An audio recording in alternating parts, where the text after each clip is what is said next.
All right, y'all. Now it's time to get into my your Uncle HK, aka HomieKirk's top 8 teams that will probably make the playoffs and probably run the league. You know what I'm saying? Probably stay together. You know what I'm saying? They could have possibilities, like probably the bottom 5, 6, 7, 8. Probably maybe try to redraft if they're not working out and they don't think they will work out. But the top 8 teams that are gonna make the playoffs, top 8 teams in my opinion. And then I'll give y'all my 2 sleeper teams. Okay, my 2 sleeper. All right, y'all. I done got my list figured out. You know what I'm saying? I done sat here, looked through the whole list after this draft, and I got my top 8 teams that I think will make the playoffs. This is all personal opinion, your Uncle HK's personal opinion. By just watching how I've watched how all these guys played. You know what I'm saying? I know it's gonna be different because it's a league now, it's more uniformed, but I've watched how all these guys played over the course of time, how some of these guys have switched to, you know what I'm saying, from guard to center, you know what I'm saying, from guard to center, just to play with Takeover and Drew, you know what I'm saying, and during that era. So this is based off solely of how I've seen these guys play over the course of these last months, in the course of when I've been commentating. I'm gonna give y'all the top 8 teams that your Uncle HK, aka HomieKirk, thinks will make the playoff, and then my not 2 sleeper teams. I had changed that to 3 sleeper teams. 3 sleeper teams that I think will actually make it in if I'm wrong about 3 teams in the top 8. All right, let's get into it. All right, y'all. Down to the nitty gritty of things. You know what I'm saying? Down to the nitty gritty of things. All right. Best team out of the 8 that I think are gonna make the playoffs. Obviously, the 2K twins, Lil Twin, Eli. You know what I'm saying? Lil Twin and Eli, Luke and Eli. You know what I'm saying? They brothers. They got the chemistry. They literally came out the womb together. They've had chemistry since the womb. They was in the womb together. They came out the womb together, and they've been playing together for years. You know what I'm saying? They've been brothers. They fight. They argue. The chemistry is gonna be nice. So I have them as number 1 because, you know what I'm saying, they was on a tear before they took their 1 L. I forgot who they took their L to. I was commentating that game. But until they took that 1 L, it was on a tear, winning 2-0, and they wasn't even teaming with each other for all those wins. You know what I'm saying? So imagine them teaming with each other. Number 2, I got Chad and KC trapping. They just look like a formidable duo to me. You know what I'm saying? Could even be number 1. Chad last year, such a good guard, was the best guards at one point, had it locked down on ones, best guard and 2s at a point as well. You know what I'm saying? So Chad, I'll never count out. Chad, I never count out, and he's with the Legend 5, KC trapping. Them 18 cap breakers, bro, they will make you nice. And he's had over like hours on this game. He got like over 10,000 games played on this game, and he's gonna continue to be playing. Him and Chad, I feel like, are gonna be a formidable duo, a really good duo. You know what I'm saying? So they number 2 on my list. Blix and Shane X. You know what I'm saying? Blix and Shane X. I got them as number 3. You know what I'm saying? Number 3. This is the reason why. We seen Blix last year.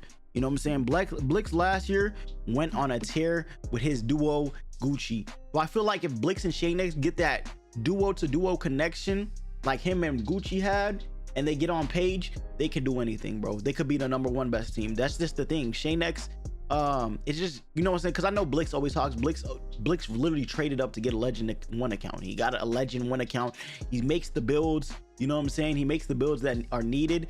And Blix makes new builds because he gets bored on his old ones. You know what I'm saying? He likes to prove a point with different builds. You know what I'm saying? Blix has been tough. Last year we seen him hold the streak of, you know what I'm saying, the record for having the most wins when it comes to a duo. He had like 13 or 12 in a row with Gucci. So I feel like that can happen with him and Shane X if they mesh together. So I have them at number 3. Could possibly be number 2 or number 1, just depending how they mesh together, because Blix is always going to be one of the tougher guards in the 2s, 1s, whatever he plays. All right, number 4, I got Quickster and Papa Snagger. You know what I'm saying? I said I had him as my top 3 at first, but I thought about it, like Blix is super tough. Shane X is a top 4, top 5 inside center that's on the list, and he's compatible with what Blix plays. And you know, Quickster, he mains lock. He's just now getting into the, you know what I'm saying, really putting that time into the guard position, especially on the 2s. But Papa Snagger, probably the better center than Shane X. So it's kind of interchangeable with the 2, but I have my money on Blix and Shane X. You know what I'm saying? Because when they mesh, I feel like they're going to be the better team, the better duo. But Quickster and Papa Snagger, they're nice. Quickster got the defense. His defense is formidable. But you know what I'm saying? I could say Blix's defense is the same because Blix plays D each and every year on 2s. So, you know what I'm saying? Quickster got the defense, you know what I'm saying? Quickster's played in a lot of big tournaments, stage tournaments, won the very first tournament of the year, the big one with the big threes tournament with Shifty and Swag's return. The Quickster and Papa Snagger, they look nice. You really, with the top 4, you could really interchange all of them. It started getting tricky when I went 5 and below. You know what I'm saying? I liked Paris A Cardi at number 5. Like, that was my for sure number 5.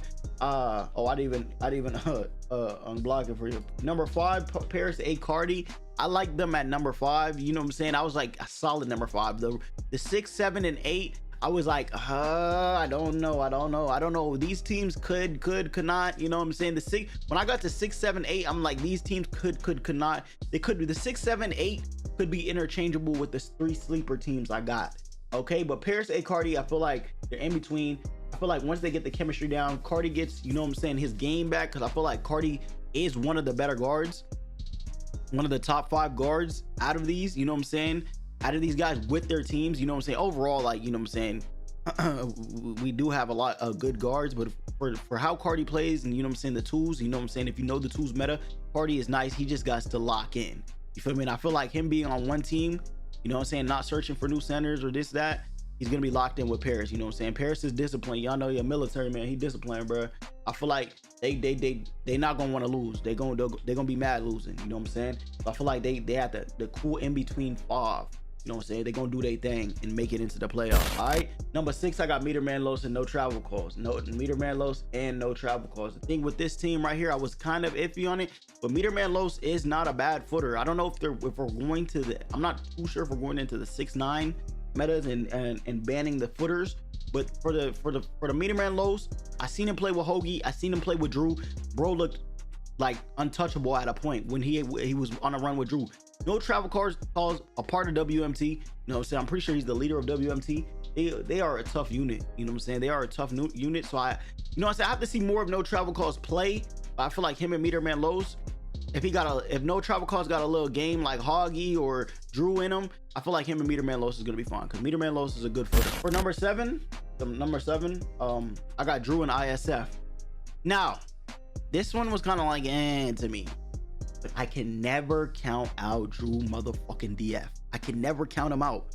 So I feel like if he whips ISF into shape and they get a lot of chemistry together, ISF gets the center game down, like he elevates his center game, you know what I'm saying, playing that position, Drew and him is going to be tough, because Drew, we've seen him do amazing things on that 2's court. You know what I'm saying? We've seen him do amazing things on that 2's court. So I feel like Drew and ISF, I can't count them out. And you know another team I can't count out? I can't count out Takeover and OC Gritty, just because that man Takeover. Him and Drew was top 2 guards, ran the league, was winning with almost anybody they had on their team. It didn't even matter who they had on their team, they was winning. You know what I'm saying? That's why I can't count them out, because they was winning with almost anybody. Even the centers that I don't feel like was tough centers, they still won with them. You know what I'm saying? So I can never count out Drew and Takeover. So I gotta have them in there. For the 3 sleeper teams, I got Streaky and RC. Can never count Streaky out. He's always in the top. You feel me? He's always in the top. I can never count out Streaky. He's always in the top. You know what I'm saying? He's always winning. He always finds a way. Streaky always finds a way. So I feel like if one of the 8 teams are lacking or their chemistry's not right, Streaky's gonna get in. Next team I cannot lack on is Toxic and Draco. I like that duo. Draco is tough. Toxic, we've seen his center game like, you know what I'm saying? But Draco is tough. They both played 5s. You know what I'm saying? They both got that disciplined style. So I feel like, and you know what I'm saying? They know each other. They've known each other for a while. So I feel like once they mesh, get their style down, get a lot of reps in, I feel like they could be a sleeper team that could make it in. This last one might be surprising, but I don't know why. In my gut, I had a gut feeling this team. I just got a gut feeling. Between me looking through all the 18 teams, I was like, I feel like this team might be a sleeper team and get in there. You know what I'm saying? And that's D-Nell and BP the God. I feel like D-Nell and BP the God, you know what I'm saying? It was like D-Nell, BP the God, or you know what I'm saying, Chris DT the Iggy mode for me. But I was like, D-Nell and BP the God. I don't know why. I just had this feeling in my gut, and I was like, they could do it. They could get in there. They could be like a tough duo. Because BP, I've counted them out so many times. I've been like, BP's not gonna win this matchup. BP's not gonna win this matchup because he plays the 2s like a 3s guard. And I said Dino, you know what I'm saying? We don't really see Dino on center, but I've seen Dino play center. He's not a bad center. So I don't know. I feel like these two guys are gonna mesh some way, somehow, and be a sleeper team and surprise a lot of guys. You know what I'm saying? You still have the two-tack cash out, Iggy Mo, Chris ZT, Young Dirk, Swag X Godly, but they don't kind of move me. Two-tack and cash out, I don't feel like two-tack really wanted to play with cash out. He wanted to play with Uzi, dribbling at Uzi. Uzi wanted to play with two-tack, so it's kind of like they're gonna, and you know, two-tack said he's gonna have to whip cash out in shape, you know what I'm saying, get him better. Like, I feel like those was words like you be like, what, like, you know what I'm saying? And then Uzi, I know he did not want to play with dribbling. He wanted to play with two-tack, but it is what it is. He got drafted to where he got drafted. Stage piece, I miss sometimes, doesn't move me. Miami 2K slump doesn't move me. Yeah, two-tack cash out doesn't move me really either. OFAB and Glizz, it's like, it doesn't move me either, because you know what I'm saying, it's like I see the league players that used to be in the 2K league play the twos like how they played in the league. Like they play it like a threes court where you gotta kind of go with the new meta, you know what I'm saying, which is the midi fade and, you know what I'm saying, the dexing, you know what I'm saying, they dribble a lot. Like on the twos, you're really not supposed to be doing too much dribbling unless you're isoing, you know what I'm saying. And they, especially with the RNG in this game this year, and if you give a player like Drew, Takeover, Blix, Chad, or somebody like that the ball back, they're just gonna spam the midi fades on you and spam the dexing around the screen, and without losing any energy, and they're gonna be able to knock down their jump shot because they have all their energy. And then Young Dirk, Swag X Godly could be a sleeper team. I just feel like Dirk has had a, you know, saying his time away from the league, just focusing on content. Swag X Godly, I haven't really seen him on the twos. I've seen him play pro. I'm really good pro-am player, but I just, you know, that stick shooting. I know for a moment there he was only stick shooting. So like, it's like, how are you gonna transpire into coming into the game, just, you know what I'm saying, actually using your button to shoot instead of the stick shooting. All right. And then Iggy Mo, Chris ZT, I don't know, you know what I'm saying, they could be a sleeper too, but like I haven't seen too much of Chris ZT this year. I've seen Iggy Mo's always been a good center, so but it just doesn't move me too much. But those are my picks right here. These are my top 8 teams I feel like will make that playoffs, all opinionated by me, you know what I'm saying, and the 3 sleeper teams, you know what I'm saying, I gave y'all the reason why. All right, hey man, appreciate and love every single one of y'all. Make sure y'all go to the 1v1 me app, you know what I'm saying. You stake 10. If you new, you stake 10. You get 10 on that same stake if you use the referral link in the description. As always, follow 1v1 me on the YouTube, Twitch channel.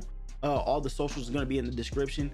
It's been your, you know what I'm saying, it's been your boy, everybody's favorite uncle on YouTube and in the 2K community, Uncle HK, aka HomieKirk. It's my top 8 teams that'll make the playoffs and the 3 sleeper teams and how I react to all the picks and all that. All right, appreciate love every single one of y'all. Come on.